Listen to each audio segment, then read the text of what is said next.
te bénir, je vais te rendre toute la gloire. Je vais te dire merci pour ce moment que tu as permis. Père, il n'était pas évident que ce matin, nous soyons présents. Mais Seigneur, c'est parce que toi, tu as voulu que nous sommes là. Nous te demandons, Père, d'ouvrir notre esprit, de nous donner un cœur nouveau, un esprit nouveau, un comportement nouveau, pour comprendre, Père, les révélations qui sont dans ta parole, Papa. Viens et enseigne-nous ce matin. Efface ma modèle personne et prends toute la place, parce que tu es le seul et véritable Dieu. Enseigne tes enfants ce matin, Papa. Instruis-les ce matin, Seigneur, qu'ils sachent qu'avec toi, il y a des lois. Je veux te dire merci ce matin et te rends toute la gloire. Seigneur, que tes enfants puissent comprendre les révélations qui se trouvent dans ta parole. Que tes enfants puissent comprendre les dons que tu leur as donnés. Et que ces dons soient pour le travailler et non pour la paresse. Seigneur, merci pour ce moment que tu as permis. C'est à ton nom puissant et glorieux que j'ai prié. Que quelqu'un dise Amen. Non. Amen.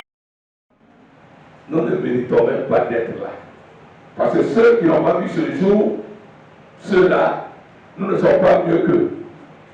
Mais c'est pour cela qu'on dit que la grâce est une faveur que toi et moi, nous ne méritons pas. Donc c'est pour cela que, bien aimé, il est important de dire merci à Dieu. Même si tu ne pries pas, dis merci à Dieu quand tu te réveilles ce matin. Parce qu'il t'a encore choisi parmi les vivants. Il t'a encore appelé parmi les vivants, bien aimé. Personne ne peut demander compte à Dieu. Seigneur, pourquoi je suis mort? Personne. Ok? Il fait ce qu'il veut. Ok? Quand il te donne la vie, il faut préserver cette vie-là. Quand il te donne ta vie, il faut protéger cette vie-là. Il faut vivre décemment de ce qu'il t'a donné, des dons qu'il t'a donné.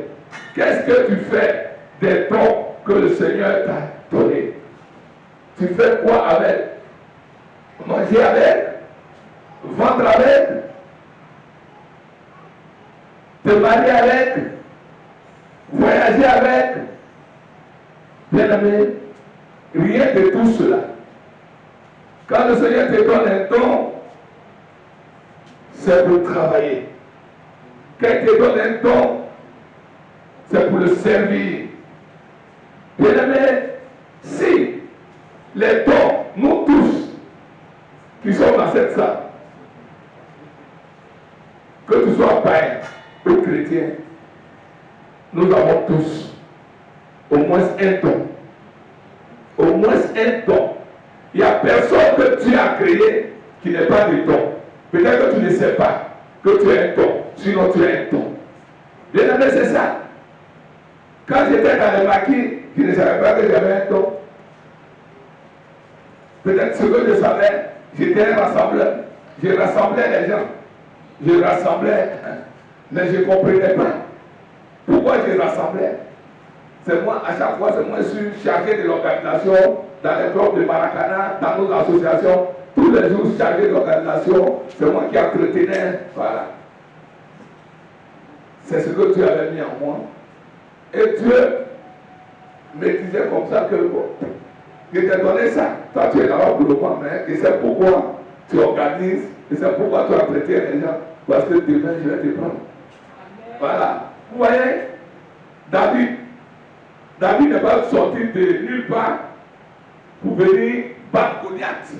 Hein? On dit David était en brousse. Il se battait avec les animaux féroces. Les lions, les panthères, les tigres, les ours. Il se battait avec tout cela. Donc, David s'est entraîné là-bas. David, Dieu lui a donné des dons. Mais David s'est entraîné là-bas. Quelqu'un qui tue. Quelqu'un qui tue un lion. Quelqu'un qui peut tuer un tigre. Qui est l'homme. Voilà. Sinon, David n'est pas sorti du néant. Dieu l'a envoyé en formation dans la brousse, où il y a des animaux féroces. Dieu l'avait équipé, parce que Dieu savait qu'il allait venir libérer le peuple d'Israël. Regarde comment l'autre il était, Goliath. À peu près 3 mètres. Ok? 3 mètres. David la même à taille. 3 mètres. Et puis cette taille. Mais s'il n'était pas en brousse, David ne pouvait pas l'affronter. Donc Dieu, partout où tu te trouves, Dieu te prédispose. Partout où tu te trouves. Partout où tu te trouves. Bien aimé, aujourd'hui, je vais éveiller ta conscience pour que tu prennes au sérieux les dons que Dieu t'a donnés et pour que tes dons puissent servir à l'avancement de l'œuvre de Dieu. Parce que Dieu va nous demander des comptes. Ma fille, qu'est-ce que tu as fait des dons que je t'ai donnés? Ma fille, mon fils, je t'ai donné des dons. Ces dons-là, tu as pu me préparer Baouin. Ces dons-là, tu as pu me préparer Cléba. Tu as pu me préparer Pécosseux. Tu as pu me préparer Brodo. Je ne t'ai pas donné ça. Ces dons-là pour cela. Il t'a donné ce don-là pour travailler, à son service. Donc, bien aimé, au sortir de cet enseignement, il faudrait que tu te ressaisisses. Il faudrait que le don que Dieu t'a donné, même si c'est un don, il ne donne pas un demi-don. Si tu n'as rien donné, c'est un don. Et c'est don qui te donne, ces dons-là doivent servir à travailler. Ces dons-là doivent servir à vider l'enfer. Que Dieu te bénisse ce matin. Que Dieu te bénisse ce matin. Joël 2. Sans Bible, on peut lire même. Joël 2. Joël 2. Verset 28. Verset 28. Oui. Après cela, je répandrai mon esprit sur toute chair. Vos fils et vos filles prophétiseront. Vos vieillards auront des songes et vos jeunes gens des visions. Parole de l'Éternel. Amen. Amen. Bien-aimé, voilà que les dons que Dieu doit te donner, c'était une promesse. Une promesse du temps de Joël, du prophète Joël. Et Dieu a dit, je répandrai mon esprit sur toute chair. Dieu n'a pas dit, je répandrai mon esprit sur tout caillou. Il dit sur toute chair. La chair, c'est toi. Donc chacun, il n'a pas dit, je répandrai mon esprit sur certaines personnes, ou même sur certaines chairs. Mais il dit, je répandrai mon esprit sur toute chair. Donc chacun de nous ici présent dans cette salle, hors de cette salle, nous avons tous au moins un don. Au moins un don. Donc, bien aimé, il ne faut pas jouer aux désintéressés. Non, moi je vais à l'église, quand je finis, je m'en vais. Moi je ne suis pas là pour m'associer avec les gens. Bien aimé, tu n'as rien compris. Va vivre à la forêt du Baco. Comme tu ne veux pas vivre en association, tu peux aller vivre dans la forêt du Baco. Les animaux ne vont pas te gêner parce qu'ils ne comprennent pas ta langue. Pourquoi on dit une église? Une église, c'est une assemblée de personnes. Ce n'est pas des bâtiments, ce n'est pas des briques qui font l'église. L'église, c'est toi et moi qui formons l'église. C'est pour cela que, bien aimé, l'église, chacun vient avec ses dons pour aider l'église, pour que l'église puisse grandir, pour aider les enfants de Dieu qui souffrent. Parce qu'il y a des maladies qu'on appelle des maladies incurables. Et ces maladies-là, la médecine est impuissante. Les féticheurs sont impuissants. Les guérisseurs, les herboristes sont impuissants. Il n'y a que Dieu seul qui puisse guérir ces maladies. Amen. Mais quand comme Dieu ne descendra pas, Dieu a mis ces dons-là en vous pour guérir des malades. Ok? Vous voyez, il y avait un jeune homme qui venait ici, un jeune musulman, qui a piqué une crise de folie, n'est-ce pas? Ils l'ont traité partout. Partout. Mais il n'a pas reçu la guérison. Sa maman l'a envoyé ici. En moins d'un mois, il a reçu la guérison. En moins d'un mois, il a reçu la guérison gratuitement. Aujourd'hui, il avait commencé à vaquer à ses occupations. La fois passée, j'étais allé chez eux, je l'ai vu avec son tapis de prière. Il partait à la prière, j'ai dit, tu as raison. Voilà. Il a retrouvé ses activités, il a tout retrouvé. Ok? C'est ça, Dieu. C'est ça, c'est ce que Dieu te donne. Quand Dieu te donne, c'est pour soulager le peuple, c'est pour guérir. Il n'y a pas une maladie dite incurable que Dieu ne peut pas guérir. C'est que ce n'est pas, c'est qu'il ne veut pas. Il ne veut pas. Sinon, il n'y a pas.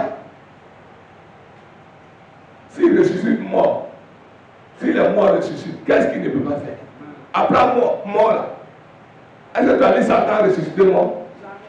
Est-ce que tu as lu la médecine, les médecins ressusciter mort? Il ne peut pas. Ça, c'est du domaine de Dieu. Maintenant, Dieu,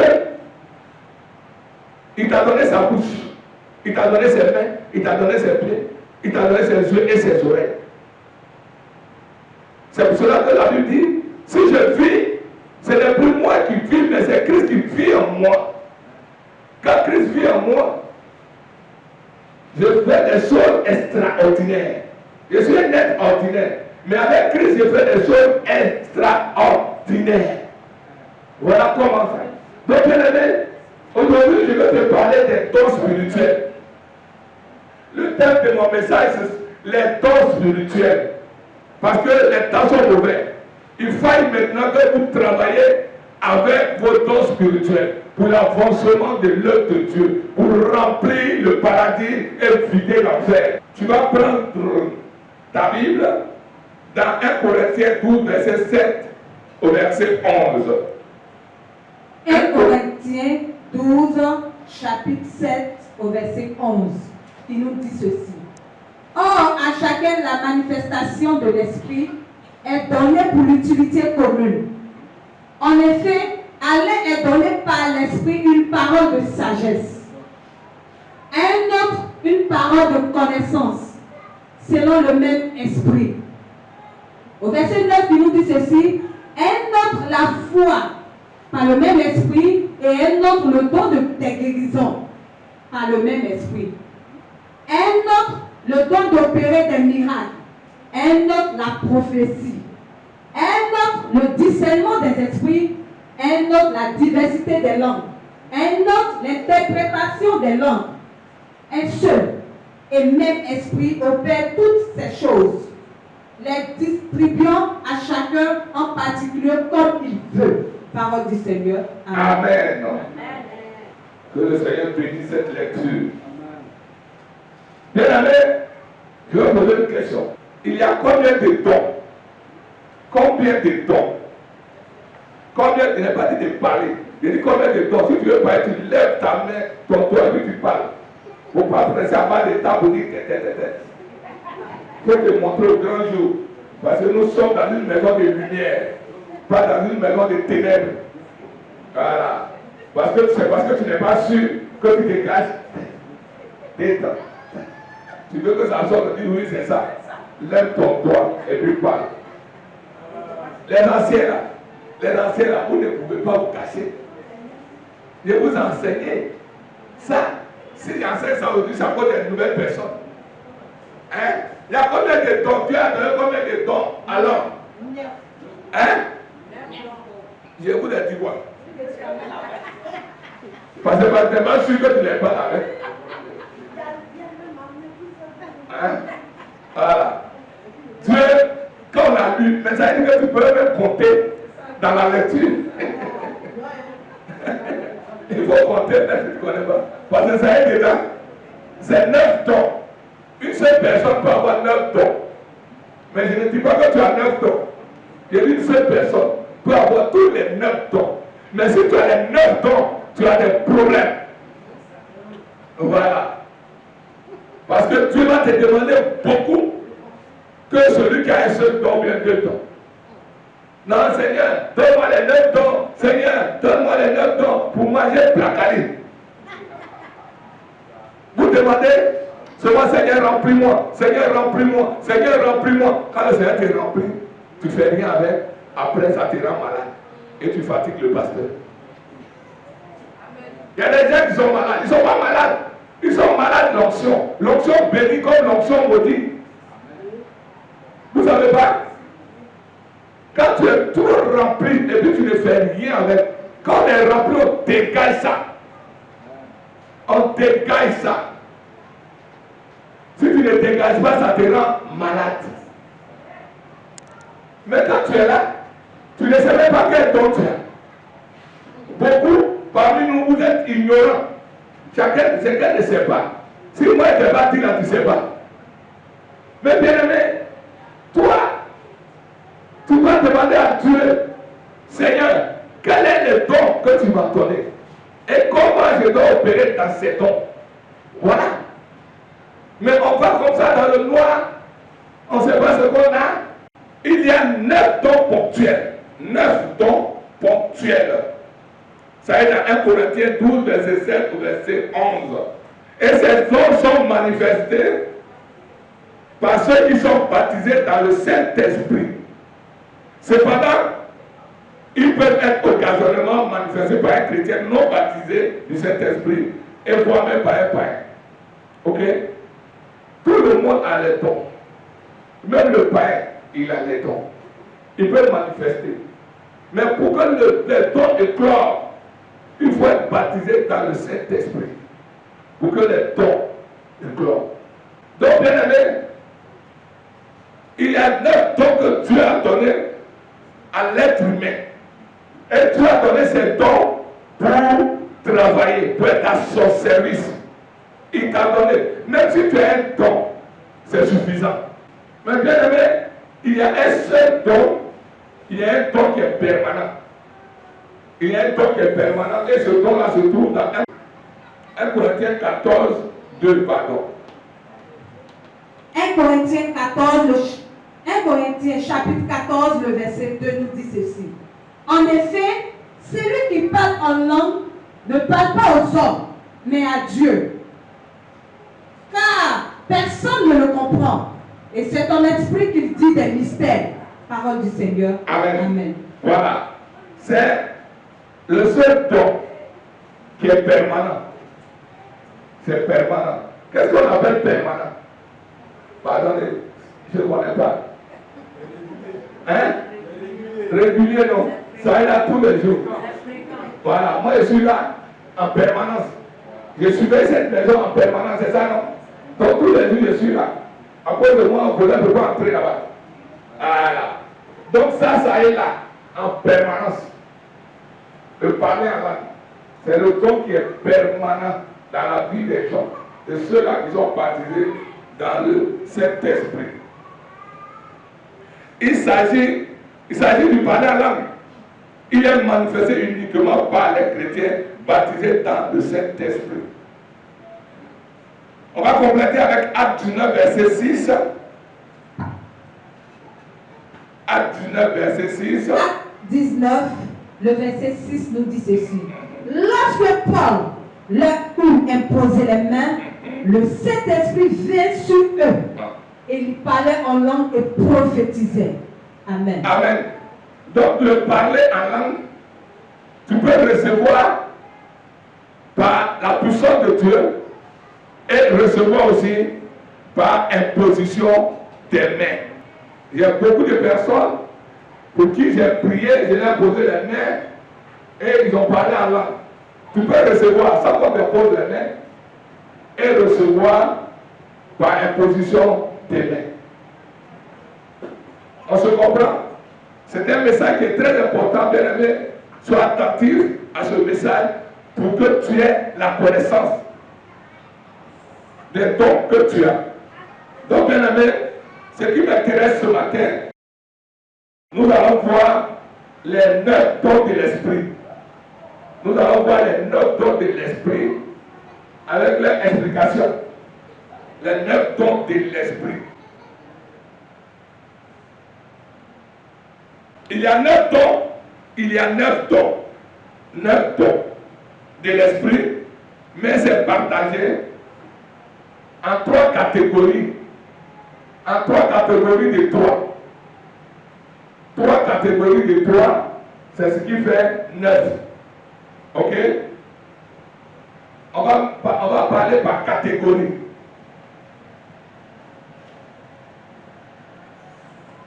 Premièrement, il y a les 3 dons de révélation. Les 3 dons de révélation. Bien-aimé, si tu peux copier, franchement, il faut copier.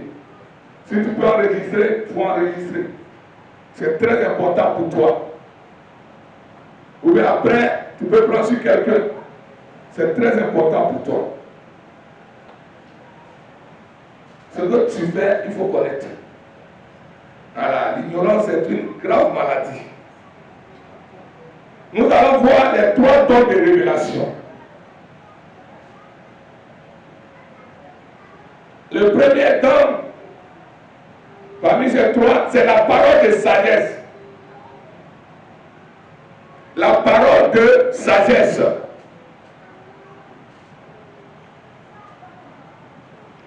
Et ce don-là, la parole de sagesse, ce don-là a 3 objets. La parole de connaissance, ce don a 3 objets. Premièrement, elle tranche pour la vérité. Elle tranche pour la vérité. Deuxièmement, elle arme. Bon, attendez. Elle tranche pour la vérité. Il faut prendre un roi. Faudrait que quelqu'un aussi cherche. Il y a beaucoup de versets autour. Un roi 3, 25. Il y a des gens qui sont là, ils ne font même pas d'effort. 1 roi 3, le verset 25 nous dit ceci. Et le roi dit, coupez en 2 l'enfant qui vit et donnez-en la moitié à l'une et la moitié à l'autre. Vous voyez, il y avait une histoire entre 2 femmes. Dieu a donné l'esprit de sagesse à Salomon. Et Salomon a eu cette intelligence-là, l'esprit de sagesse. Et il a dit, bon, comme vous dites que l'autre dit que l'enfant est pour lui, l'autre dit que l'enfant est pour moi, donc on va couper l'enfant en 2. Et puis on va vous partager. L'autre va prendre le tronc, vers le tronc et les pieds, l'autre va prendre vers le tronc et puis la tête. Donc la vraie maman, elle a tressailli parce qu'elle ne voudrait pas qu'on tue son enfant. Elle a dit de donner à l'autre, ce n'est pas la peine. Tu as vu cette grande sagesse? Et Salomon a su déjà à qui appartenait cet enfant. Salomon a reçu en cela une parole de connaissance. Pour que tu puisses comprendre comment la parole de connaissance se manifeste. Une parole de connaissance. Ok? Donc la parole, et la parole de sagesse, s'il te plaît.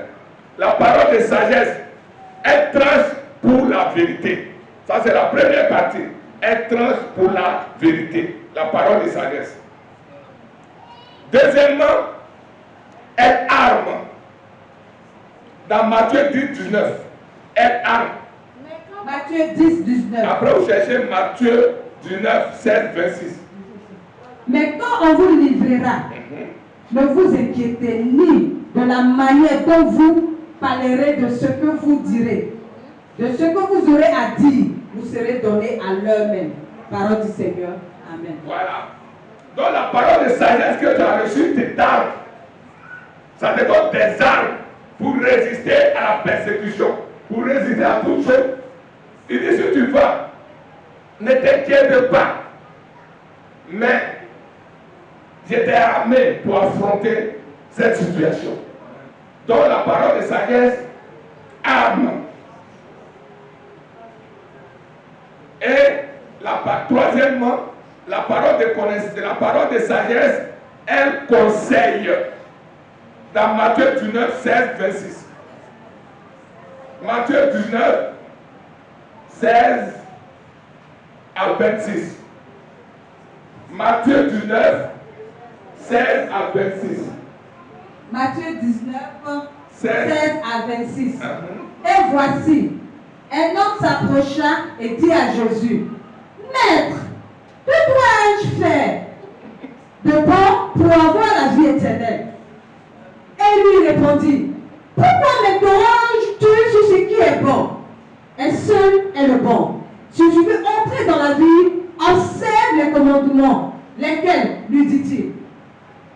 Et je lui répondis, tu ne tueras point, tu ne commettras point d'adultère, tu ne déroberas point, tu ne diras point de faux témoignages, honore ton père et ta mère. Et tu aimeras ton prochain comme toi-même. Le jeune homme lui dit, j'ai observé toutes ces choses. Que me manque-t-il encore? Et Jésus lui dit, si tu veux être parfait, va, vends tout ce que tu possèdes, donne-le aux pauvres, et tu auras un trésor dans le ciel. Puis viens et suis-moi. Après avoir entendu ces paroles, le jeune homme s'en alla tout triste, car il avait de grands biens. Jésus dit à ses disciples, je vous le dis en vérité, un riche entrera difficilement dans le royaume des cieux. Je vous le dis encore, il est plus facile à un chameau de passer par le trou d'une aiguille qu'à un riche d'entrer dans le royaume de Dieu. Les disciples ayant entendu cela. Amen. Amen. Amen. Voilà. C'est bon, c'est l'essentiel que je voulais. Ok. Vous voyez, on dit la parole de sagesse, elle conseille. Vous voyez, le Seigneur est en train de conseiller le jeune homme. Il dit que non, tous ces péchés que tu as cités, je ne suis pas dedans. Le Seigneur, sachant cela, il lui a dit, tu es assez riche, va vendre tes biens et puis donne aux pauvres. Il dit, voilà, et ça, à ce moment, Jésus, je ne peux pas. Hein? Vous voyez? Pourquoi Jésus dit, si tu avares, tu vas aller à l'enfer. Avare, toi-même ton propre argent. Si tu avares dessus, tu vas à l'enfer. Parce que tu as de l'argent et puis tu laisses les gens mourir. Peut-être que c'est une ordonnance de 5 000 pour sauver ce jeune homme. Tu as l'argent et puis tu ne fais pas cas de ça. À cause de toi, il y a eu la mort. Et tu vas avoir cette mort sur la conscience. C'est que toi tu n'aimes pas l'argent, mais tu adores l'argent. Tu adores l'argent. Donc ce jeune homme, quand Jésus lui a dit d'aller à vendre ses biens, il est parti tout triste. Il n'est plus revenu. Ça veut dire ses biens représentent son Dieu. C'est pour ça que Dieu a parlé de Dieu sur la terre. Jésus a parlé de Dieu sur la terre.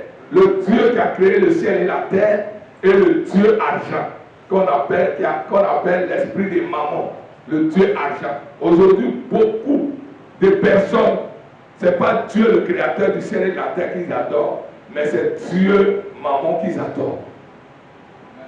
C'est pour cela que tu sois pasteur ou simple chrétien ou païen, bien aimé, fais beaucoup attention. Fais beaucoup attention. Parce que dans les derniers temps, Dieu va dire, je ne te connais pas. Ce n'est pas moi que tu adorais, mais c'est l'argent que tu adorais. Va pour que l'argent te sauve. C'est pour ça qu'on fait beaucoup attention. Fais beaucoup attention. L'argent peut te conduire à l'enfer. Que Dieu te bénisse. Nous allons voir le deuxième don.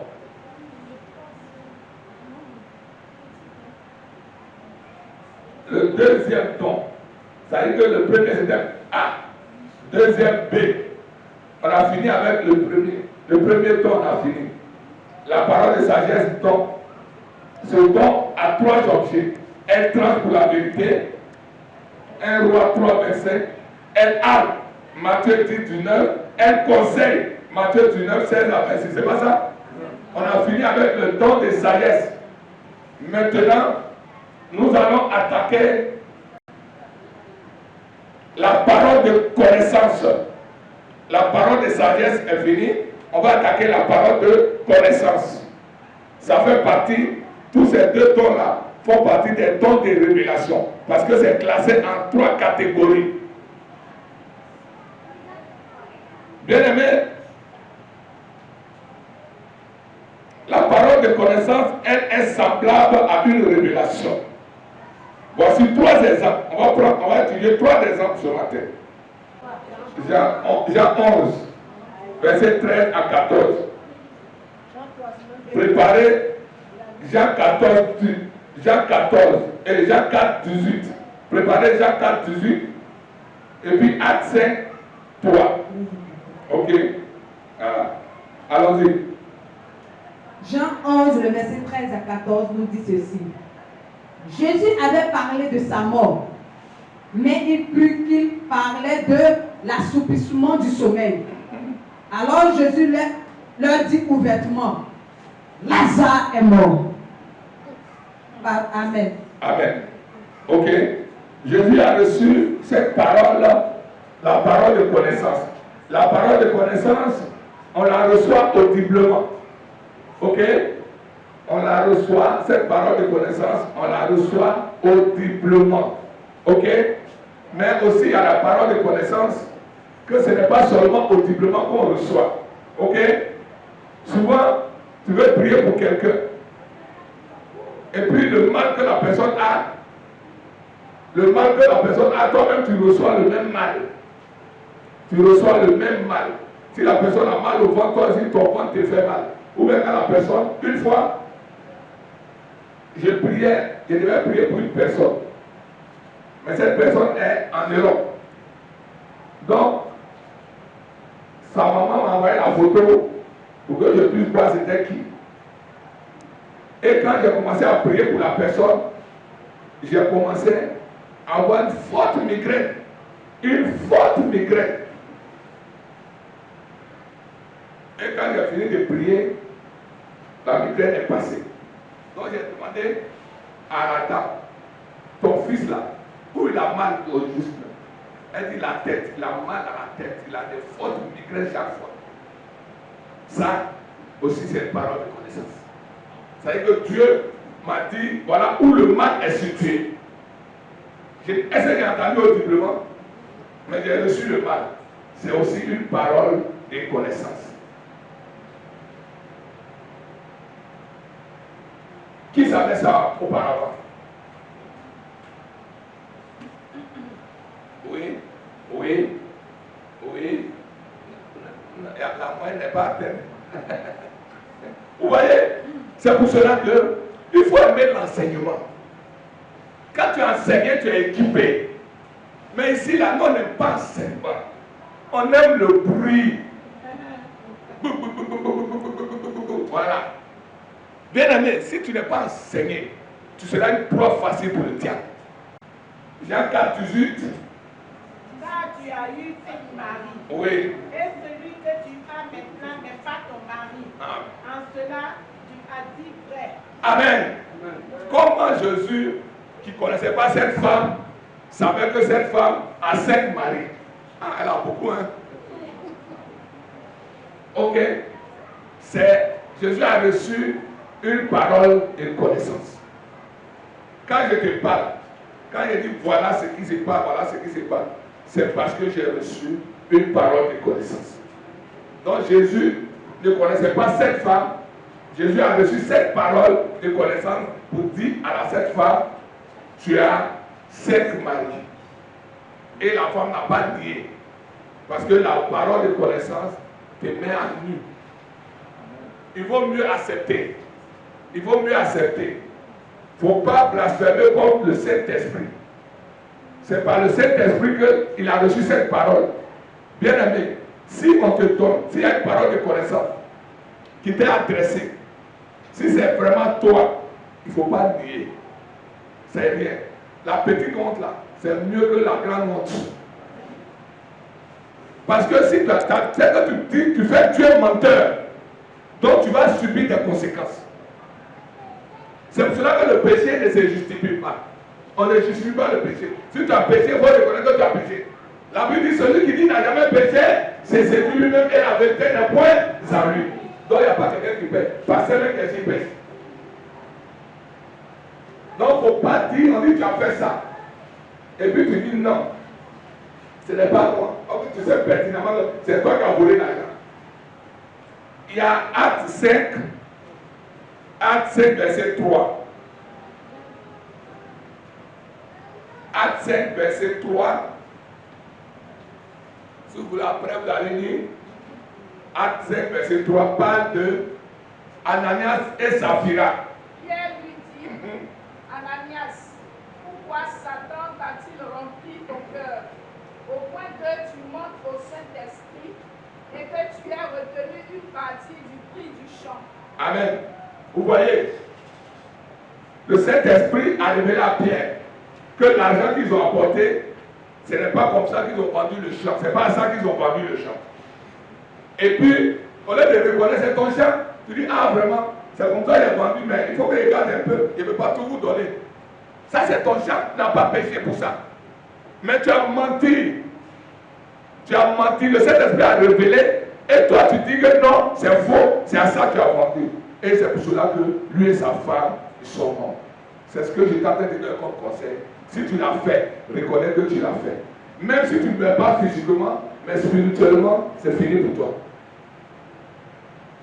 Donc, quand le Saint-Esprit reçoit, quand il y a une parole de connaissance pour toi, si vraiment, tu te retrouves dedans, il ne faut pas mentir, il ne faut pas nier, il faut reconnaître.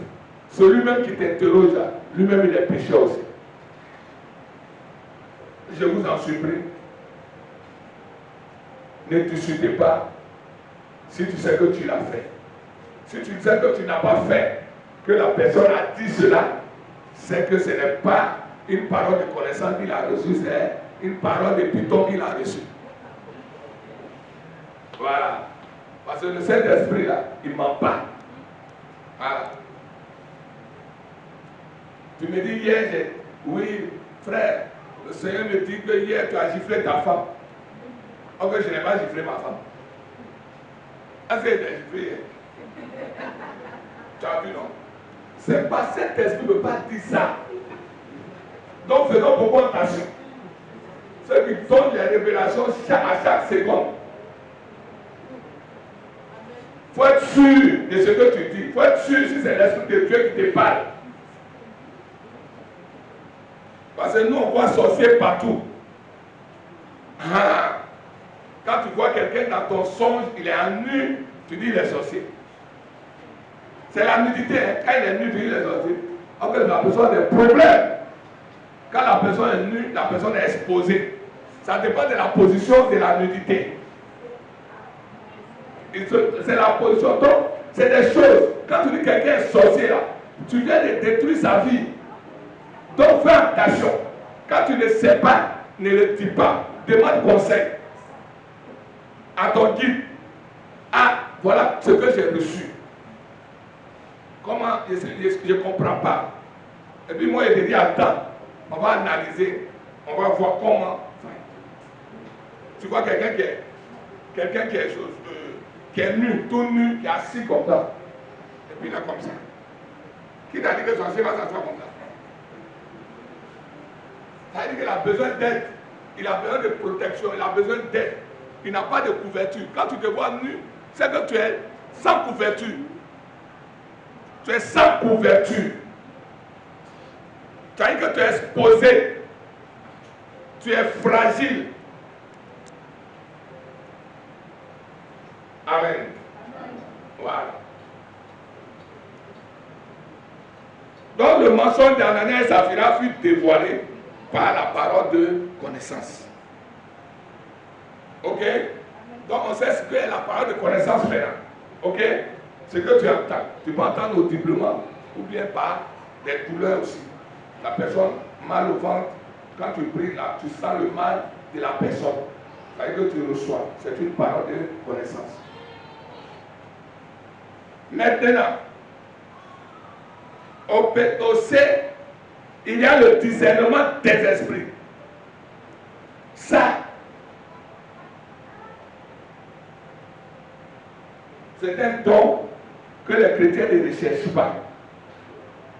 Quand les chrétiens prient, je n'ai jamais entendu ici, là, Seigneur, j'ai besoin d'un don de discernement.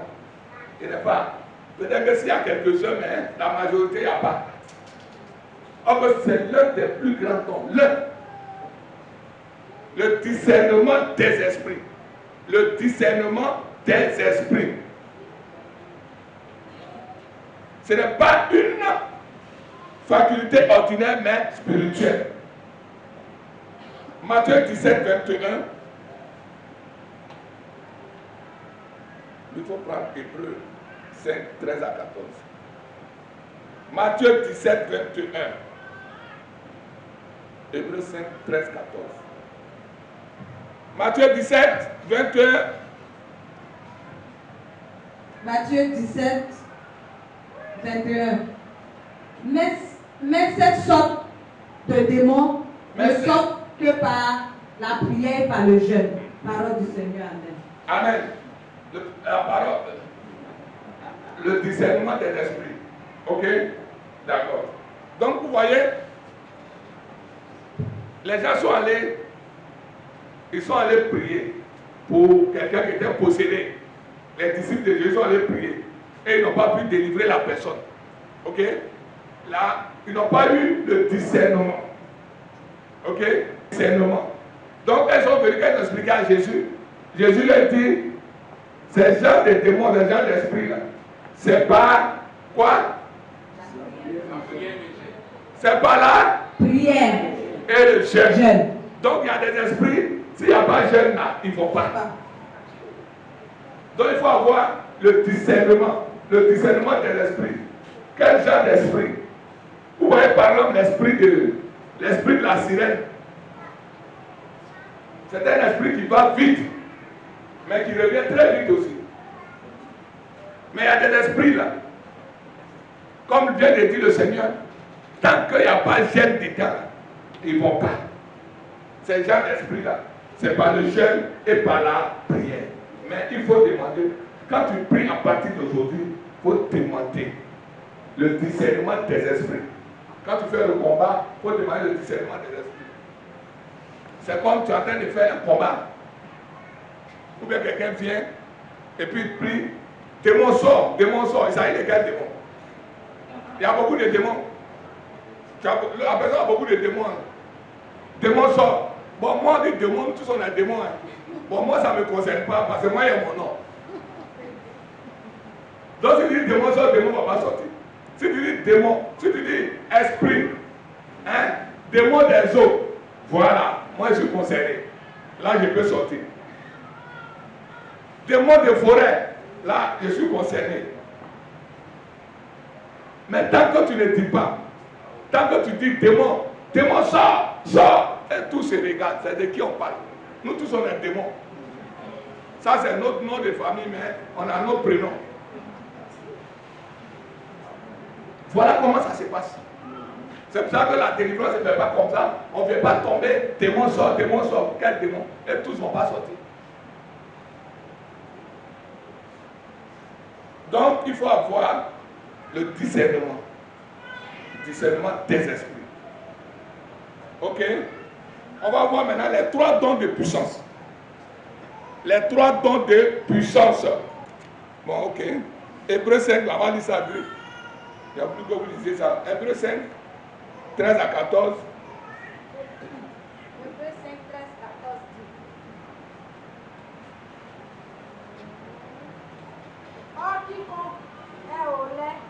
Or, quiconque est au lait n'a pas l'expérience de la parole de justice. N'a pas l'expérience de la parole de justice. Car il est un enfant. Car il est un enfant. Mais la nourriture solide. Les hommes faits. Nous sommes dont le jugement est exercé par l'usage à discerner ce qui est bien et ce qui est mal. Amen. Ok. La réponse se trouve dans le texte. Ok. Voilà. On va voir les 3 dons de puissance. Premièrement, le don des guérisons. Don des guérisons. Le don des guérisons.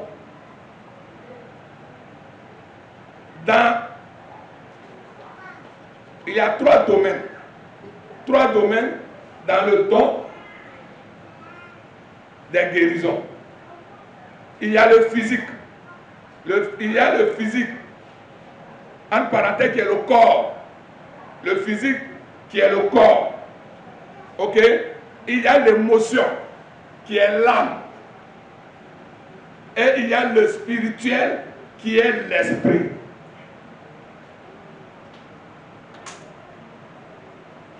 Corps, âme et esprit. 3 entités. Le physique, entre parenthèses, le corps.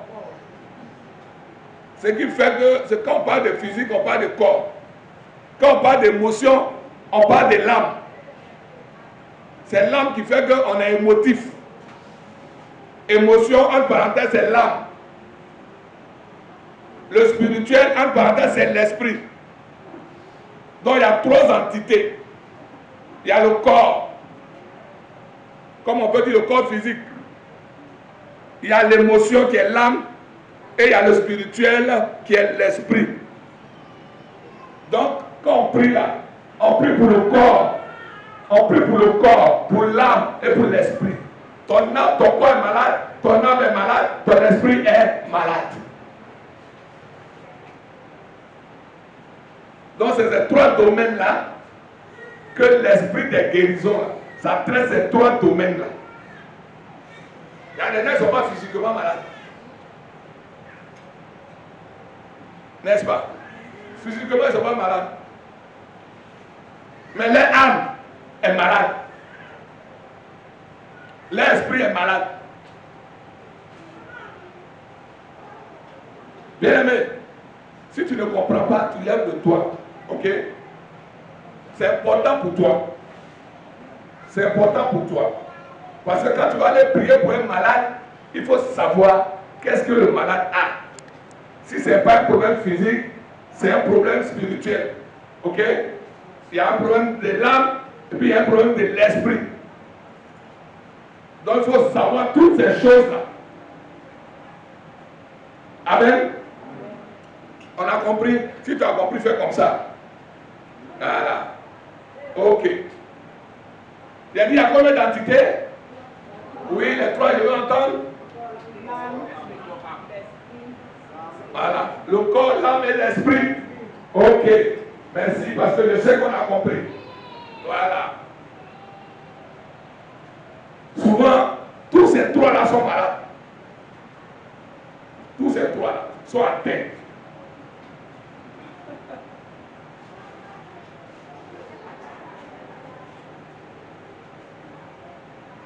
Deuxièmement, le don d'opération des miracles.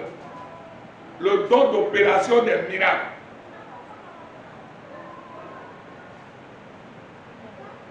Le don d'opération des miracles. C'est un don de puissance. Il n'y a pas de verset biblique. C'est un don de puissance. Vous voyez, il y a tout ça là. C'est le don des guérisons. Ok? On parle de guérison quand c'est étape par étape. On parle de miracle quand c'est tout de suite. Tu pries pour la personne et la personne est guérie de suite la même. C'est ça qu'on a dit. Le miracle c'est produit. Ok? Mais tous ceux-là qui font cela, c'est ceux-là qui ont les dons de puissance. Ça fait partie des dons de puissance. Les dons des guérisons, le don des guérisons, le don d'opération des miracles font partie des dons de puissance. Ceux qui ont ça, ceux qui ont le don de puissance, c'est ceux qui ont le don des guérisons et le don d'opérer des miracles. Ok? Troisièmement, il y a le don de foi, le don de la foi.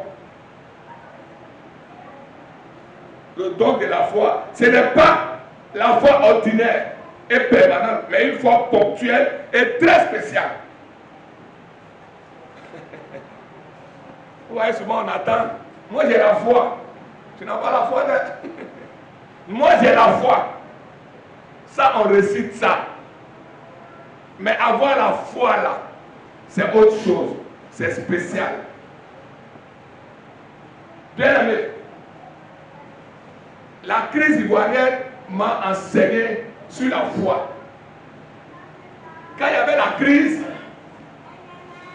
je ne voulais pas sortir. On dit les hommes de sortie. N'est-ce pas? On dit tous les hommes de sortie, les femmes vont rester. J'ai dit à ma femme de partir. Elle dit non. Je dis moi je ne vais pas, moi je reste. Et nous sommes restés. J'étais convaincu. La foi me disait qu'ils ne vont rien me faire. J'avais cette conviction. Mais bien aimé, ce n'est pas parce que tu as la foi que tu n'as pas peur. Ah bon, ça m'a enseigné. Avant, je ne savais pas. Mais j'avais peur. Mais j'avais la foi que rien n'allait m'arriver. Mais j'avais peur. Quand il y a un bruit, je suis saute. Jusqu'à ce qu'ils rentrent chez moi. Ils sont rentrés. Ils étaient 3, 1 dehors dans le couloir, les 2 sont entrés. Quand ils sont entrés, ils disent, les âmes que Babo t'a donné, donne-nous. Je leur ai dit que moi je ne connais pas Babo, c'est dans la télévision, je le vois. C'est tout. Donc ils ont dit, bon, ils vont aller fouiller, ils sont allés fouiller. Ils ont pris l'argent, ils ont pris le portable. Bon. Ok. Donc, monsieur, je parle, quand il parle, quand je réponds, il me dit, je parle et puis tu parles. Je dis, pardon, chef. Mais j'avais toujours eu la foi. Avoir la foi n'est pas dit qu'il faut le provoquer. Ah bon. Il ne faut pas tenter Dieu. Il dit, pardon, chef. Il dit, je parle et puis tu as arrêté. Je suis descendu, il dit, pardon, chef. Tout est pardon. Maintenant, c'est quand il a dit, j'ai été giflé. Il a voulu me gifler. Là, j'ai calé. Avec mon couteau. Quand j'ai calé, il dit, ah bon? Ah bon? Il a dit, bon. Il dit, ah bon? Et puis maintenant, il fait, bra, je vais te tuer. Il a dit, bon, je sais que tu peux me tuer. Mais avant de me tuer, là, tu me dis ce que je t'ai fait, et puis tu me tues. Bon, s'il va te dire ce que tu as vu dans tes vies, à quoi? Toi, tu vas faire quoi avec ce témoignage-là? Donc, il fait bra. Prière n'était pas prière. Quand je priais, faut pas ça là. Il y avait grenade au bout. Et puis s'amusait avec ça, quoi. Il chambrait. Et il Seigneur, je suis dans ta main. Jusqu'à qu'elle a fait, lui qui était dehors, il est sorti. Il est venu dans la maison. Il dit, mais c'est quoi? Le monsieur t'a fait quoi? Oh, on arrête ça là. Pourquoi tu es en train de le faire? Il y a quoi? J'ai dit, ouais, Jésus, tu es Jésus. Donc il a dit, allons. Jésus, tu vois, lui qui chambrait là. Si tu vois, tout ça c'est le sang. Lui-même n'est pas blessé. Hein. C'était les gens qui étaient blessés. Ça, il tire à bout portant là, le sang là-bas. Alors que c'était les 2 enfants de ma tante qui venaient de tuer, puis il y a le sang sur lui. Donc, bien aimé, avoir la foi ne veut pas dire qu'on n'a pas peur. J'avais la foi que je ne devais pas partir. Les jeunes là, chaque matin ils venaient. Coco. Pasteur, oui, je suis là. Ah, si pasteur est là, nous on est là. J'étais leur foi. Quand ils s'en volé les envois, pasteur, pour toi, il dit non, c'est bon. Ça y est, moi, il pas ça. C'est bon. Mais nous sommes restés. Dans le quartier, dans mon rayon, personne n'est mort. Le Seigneur savait pourquoi il ne voulait pas que je parte. Sinon, moi aussi, je voulais partir. On devait aller chez mon beau-père là-bas, à la frontière de Ghana là-bas. C'est là-bas tous les jeunes là sont partis. Donc, bien aimé, donc ça m'a enseigné sur la foi. Avant, je pensais que quand tu as la foi là, tu n'as pas peur. C'est faux. Même quand Cassero tombe dans la cour de quelqu'un, comme le quartier a vu le bruit là, tu te lèves en sursaut. Donc, c'est ça la foi. La foi, C'est une conviction. Une conviction. Vous dites que c'est ça. C'est ça la foi. La foi. Tu as pigé ce qu'est la foi. La foi. Ce n'est pas, ah, alors, moi j'ai la foi. Ce n'est pas de ça que je ne pas ce matin. Alors, Bruce. Ah, alors, je m'en fous, il y a Dieu là-bas. Alors, par la foi, allons-y. Ah, ça c'est orgueil. Hein? Voilà. La foi, là, il faut avoir la conviction. C'est une conviction. Tu reçois une conviction pour dire quoi? Que bon. Bon, je ne suis pas parti. J'ai reçu cette conviction. Mais je ne suis pas mort, non. Il y a des gens qui fuyaient, mais qui sont morts. Vous voyez, c'est ça. Donc, c'est pour dire qu'il faut que Dieu te parle. Il faut que Dieu te parle. Dieu ne peut pas, ce n'est pas forcément que Dieu te parle audiblement. Mais Dieu parle à tes sens. Dieu te parle. Je n'avais pas cette conviction vraiment de quitter ma maison. Je n'ai pas cette conviction de partir. On dit ils vont rentrer, je dis oui. Ils vont venir me trouver ici. Et ils m'ont trouvé. Ils m'ont maltraité un peu, mais ils ne m'ont pas tué. On n'a pas dit que quand il y a Jésus, tu ne souffres pas. Mais je ne suis pas mort. C'est ça la foi. C'est une conviction personnelle. Cette conviction, elle est personnelle. Ils ont coupé mon courant. J'ai la foi qu'ils m'ont rétabli. Il ne faut pas aller payer. Il ne faut pas aller payer. Ils m'ont venir rétablir. Toi, quelqu'un, on t'a rien dit. Tu n'as rien reçu. Tu n'as pas reçu des paroles de connaissance. Parce que la foi et la parole de connaissance travaillent ensemble. Tu n'as pas reçu des paroles de connaissance. Quelqu'un est mort, tu dis que tu dois ressusciter la personne. On dit ce qu'on attend. Voilà. Ce qu'on attend. On dit la foi vient.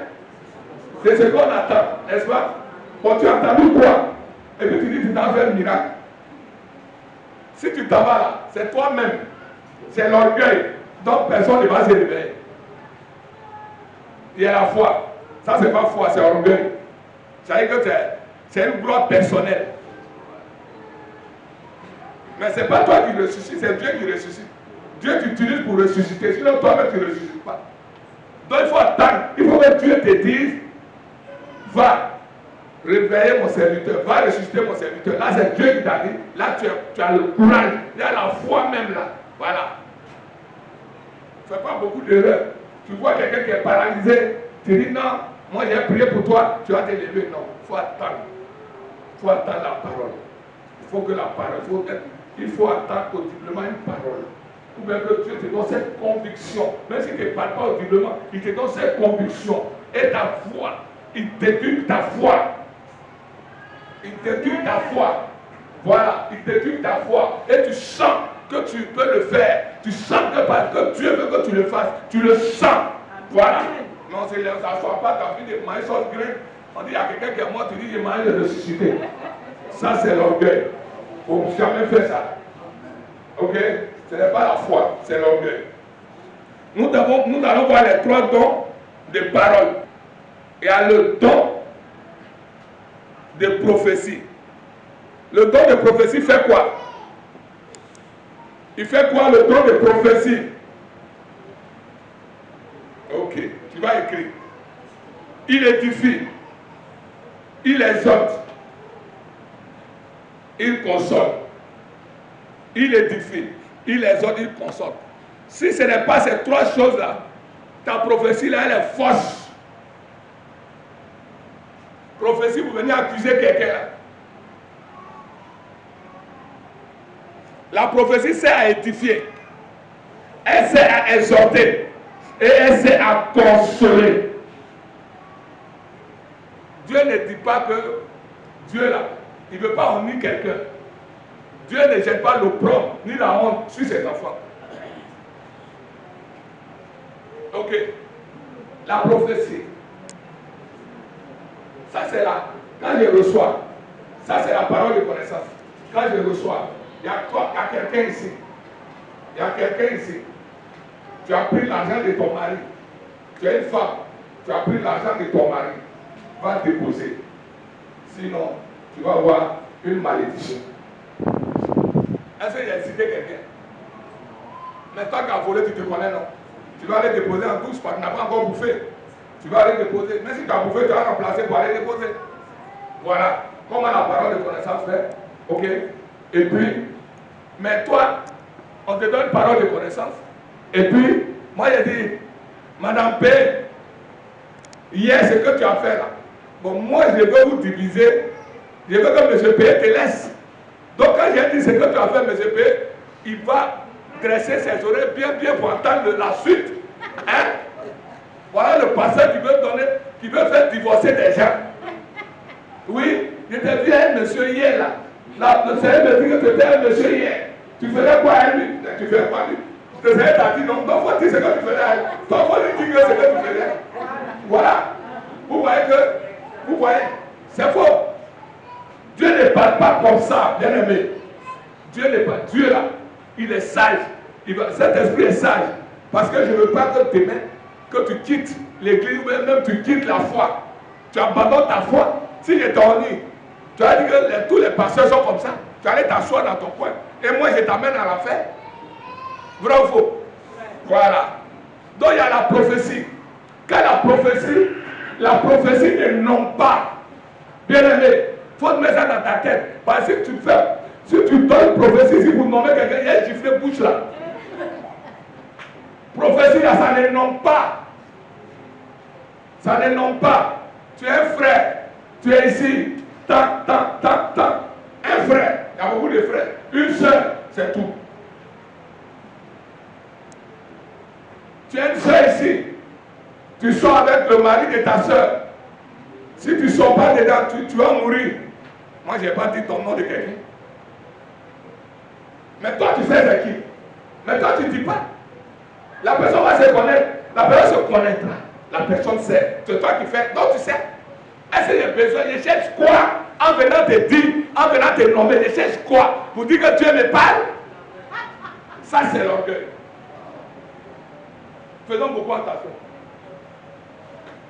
Une fois, ça s'est passé à l'église quand on priait à la maison. Mais je n'ai pas nommé la personne. La personne a donné une prophétie à un fidèle, qui est Donald. Vous dites que non, tu sois une vieille femme, tant de trucs. Ah, lui-même dit que bon, c'est pas de moi tu parles. Tu as vu dans sa bouche devenir coup de poing. Il dit, c'est pas de moi tu parles. Je ne reconnais pas. Et tu discutes. Il dit, je ne reconnais pas. Mais si je reconnais, je dis, je ne reconnais pas. Pourquoi? Tu as venu m'exposer comme ça. Je ne reconnais pas. Quand je dis je ne reconnais pas, c'est toi qui as un problème. Moi, je n'ai pas de problème. Voilà, toi qui as un problème. Moi, je n'ai pas de problème. Parce que je ne reconnais pas. Je ne reconnais pas ce que tu dis là. Tu parles de qui même? Moi? Non. C'est pas Dieu qui t'a parlé. Moi, je ne reconnais pas. Voilà. Mais si Dieu t'a parlé, après tu appelles le frère à côté, et puis tu lui parles, c'est tout. Bon, tu cherches quoi en disant ça? Quand tu sais ça, tu veux qu'on dise que Dieu te parle, mais Dieu parle à tout le monde. Donc faisons beaucoup attention. C'est pour ça que je suis en train de t'enseigner. Je suis en train de t'enseigner. Voilà comment les prophéties sont. Une prophétie vient pour édifier, exhorter et consoler. Une prophétie ne vient pas pour diviser. Ne vient pas pour jeter la honte ou bien l'opprobre sur quelqu'un. Une prophétie ne vient pas pour jeter la confusion dans le cœur des gens. Mais la prophétie vient pour exhorter, pour édifier et pour consoler. Il faut écrire ces trois-là. Il faut écrire. Quelqu'un te donne prophétie, s'il n'y a pas ces trois-là, un dedans là, ce n'est pas prophétie. Par manque de connaissance, on peut périr. Voilà. Il y a le don. Bon, il faut prendre 1 Corinthiens pour chose là, pour le don de prophétie. 1 Corinthiens 14, 3. 1 Corinthiens 14, verset 3. Bon, comme le verset n'est pas là, on va lire. Celui qui prophétise, au contraire, parle aux hommes, les édifie, les exhorte, les console. Ok? C'est pour dire que je n'ai pas inventé. Je n'ai pas inventé ce que je viens de vous dire. C'est ici, c'est dans 1 Corinthiens 14, verset 3, j'ai pris. Donc je n'ai pas menti. Voyez le verset qui veut dire. Donc si quelqu'un, ces trois choses-là, ne sont pas dans cette prophétie-là, si un n'est pas dedans là, ce n'est pas une prophétie venant de Dieu. Tu ne prends pas. Il ne faut pas dire Amen. Si tu dis Amen, ça s'attache à ta vie.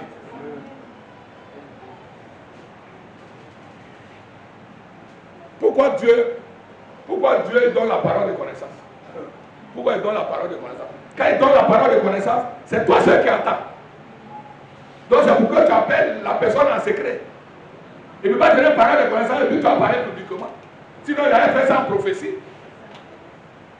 Il y a tout dernièrement, j'ai vu sur le net, le prophète Tatou, Joël Tatou. Il a dit, il y a une personne dans la salle là, tu étais à l'hôtel, à la chambre 26. Point final. Et les gens commentaient, ils ont commencé à l'insulter. Ouais, c'est comme ça. Mais est-ce qu'il a dit non de quelqu'un? Lui, il a reçu. C'est Dieu qui lui a dit non. Est-ce que lui, il était là? Bon, donc, insulter Dieu. C'est Dieu. Il a précisé. Il dit, tu es ici. Hier, tu étais à l'hôtel. Plus précisément à la chambre 26. Il n'a pas dit non de quelqu'un. Il n'a pas dit non de quelqu'un. Chambre 26. Toi qui connais, peut-être que, même si tu n'as pas le numéro de chambre avant de rentrer, mais tu sais que tu étais là-bas. Oui. Parce que quand tu vas à l'hôtel là, au pas on va se tromper, nous tous ici. Nous tous là, on connaît ça. Quand tu vas à l'hôtel, quand tu es dans le pays là, on dit chambre temps. On dit chambre 3, chambre 4, vrai ou faux? Non, entre nous, vrai ou faux? C'est ça. La femme même là. Et puis bon, peut-être la femme ne peut pas. Peut-être la femme là, elle reste jamais à côté, elle est près un petit couloir. Elle est dans un petit couloir en attendant. Maintenant quand ils sortent là, ça ne sort pas, les deux ne sont jamais ensemble. Et puis chaque fois ils ont portable comme ça. Ouais. Donc c'est comme ça. Quand tu t'avances de dire la chambre temps, peut-être tu n'as pas entendu.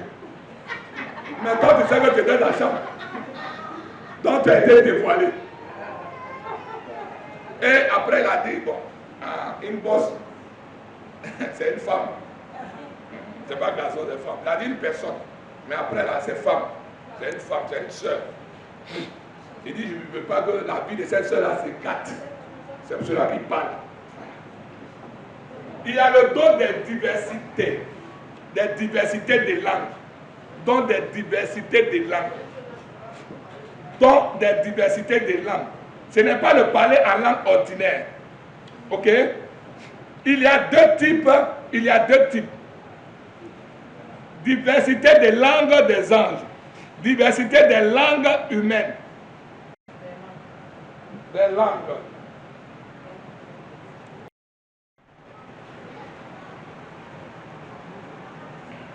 1 Corinthiens 13, verset 1. Diversité des langues des anges. Quand je parlerai la langue des hommes et des anges, si je n'ai pas l'amour, je suis un airain qui résonne, une cymbale qui retentit. Amen. Bien aimé, on dit, si tu parles la langue, en diverses langues, si tu n'as pas l'amour, c'est le socle de l'église, l'amour. Tu parles la langue, tu fais tout. Mais c'est toi qui es méchant. C'est toi qui humilie tes amis. C'est toi qui jettes l'opprobre sur tes amis. C'est à toi qu'on ne peut pas parler.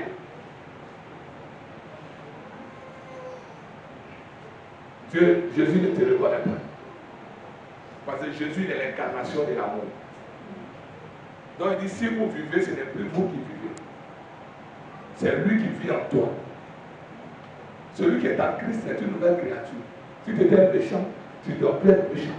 Parce que tu es en Christ. Parce que Christ est amour.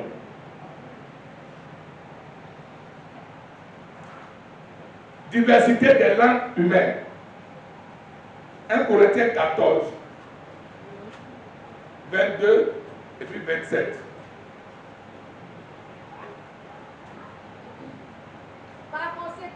Par conséquent, les langues sont un signe. Les langues sont un signe. Non pour les croyants, Non pour les croyants, mais pour les non-croyants. mais pour les non-croyants. La prophétie au contraire, La prophétie au contraire est un signe. est un signe. Non pour les non-croyants, Non pour les non-croyants, mais pour les croyants. mais pour les croyants.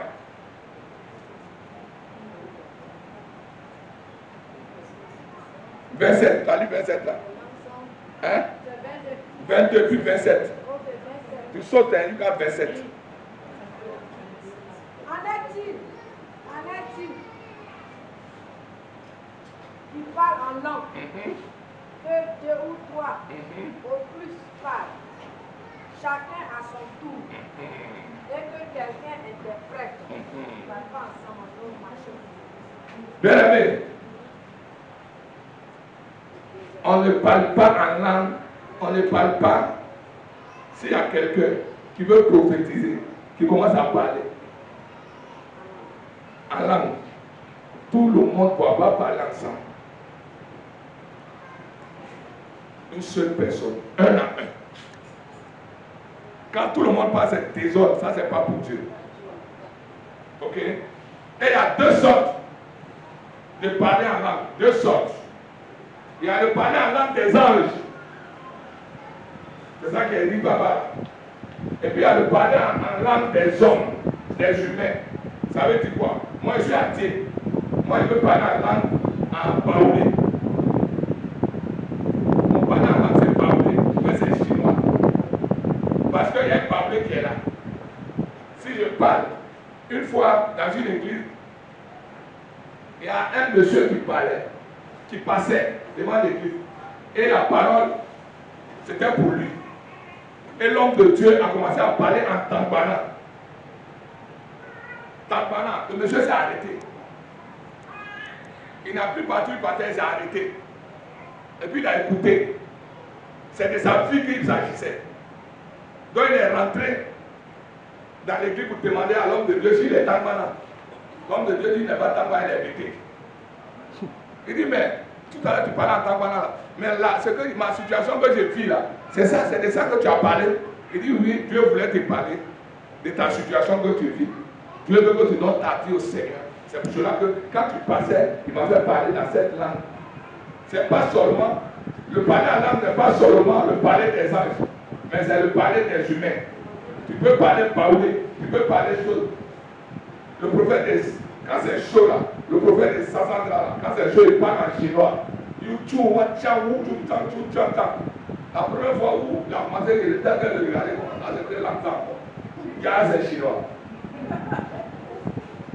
Donc, le parler en langue là, si tu vois quelqu'un qui n'est pas baoulé, si tu es baoulé, tu ne parles pas en langue à baoulé. Il ne faut pas mentir.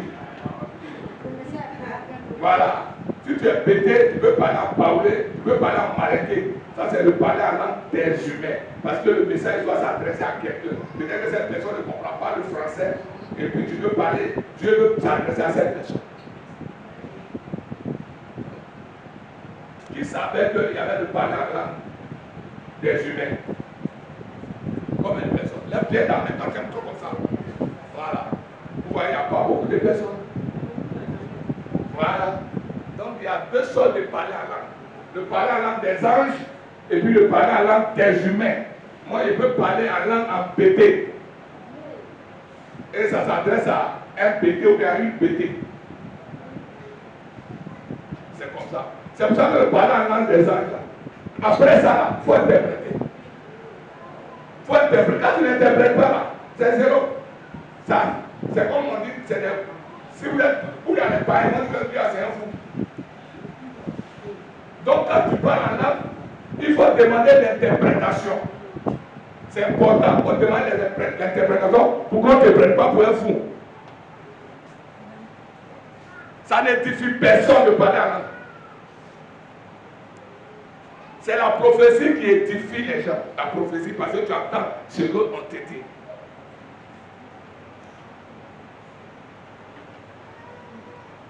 Maintenant, il y a le don de l'interprétation des langues. C'est par l'esprit la compréhension de ce qui est dit. Ce que tu as dit là, dans le parler en langue, c'est ça que tu interprètes. Donc il faut demander, si tu parles en langue, demande l'interprétation, demande à Dieu, je parle déjà en langue, mais je veux son interprétation de ce que je vais dire en langue là. Ça, le mortel des hommes ne comprennent pas. Je vais interpréter pour qu'ils comprennent pourquoi j'ai parlé en langue. Ok?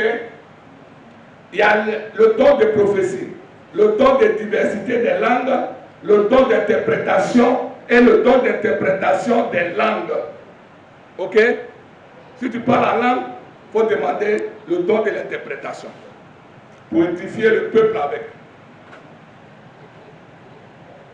On va conclure. Comment recevoir les dons? Comment on peut recevoir les dons? On peut recevoir les dons par la recherche personnelle en les désirant. 1 Corinthiens 12, verset 31. Par la recherche personnelle en les désirant. 1 Corinthiens 12, 31. 1 Corinthiens 12. Aspirez aux dons les meilleurs. Et je vais vous montrer une voie par excellence. Ok? On dit de rechercher les dons les meilleurs. Les dons qui peuvent édifier le peuple.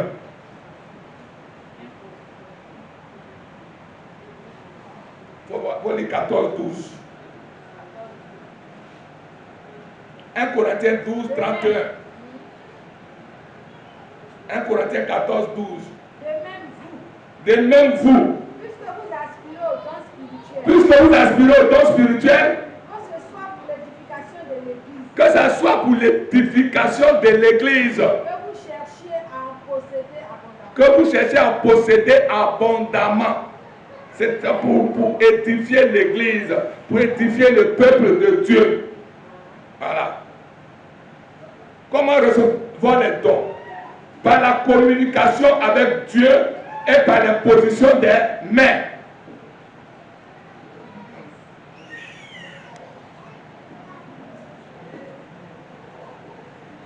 Acte 19, verset 6. Acte 19, verset 6.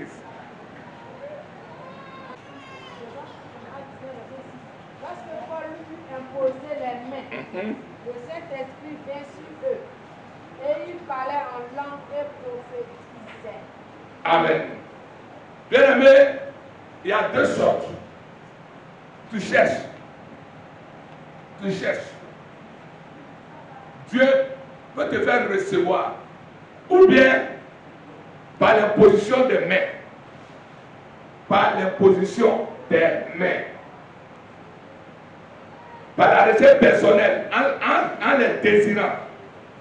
Par la communication avec Dieu et par l'imposition des mains. Voilà comment recevoir les dons. Ok?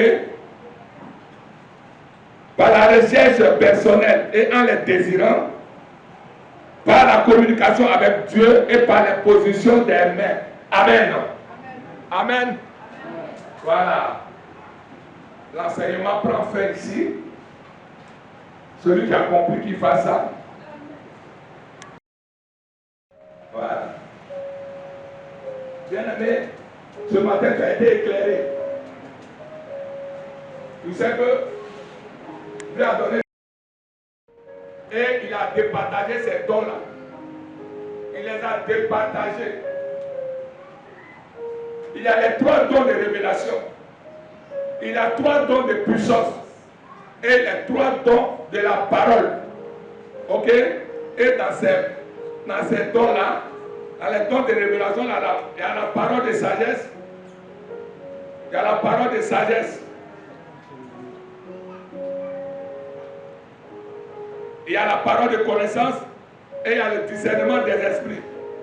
Les 3 dons de puissance. Le don des guérisons. Le don de l'opération des miracles.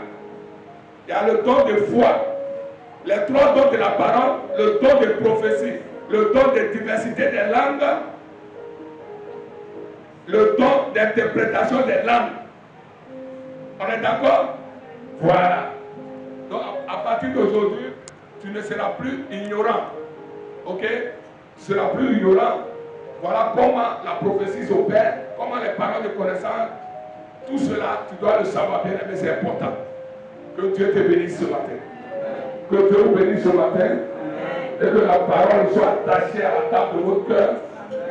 Et que cette parole vous édifie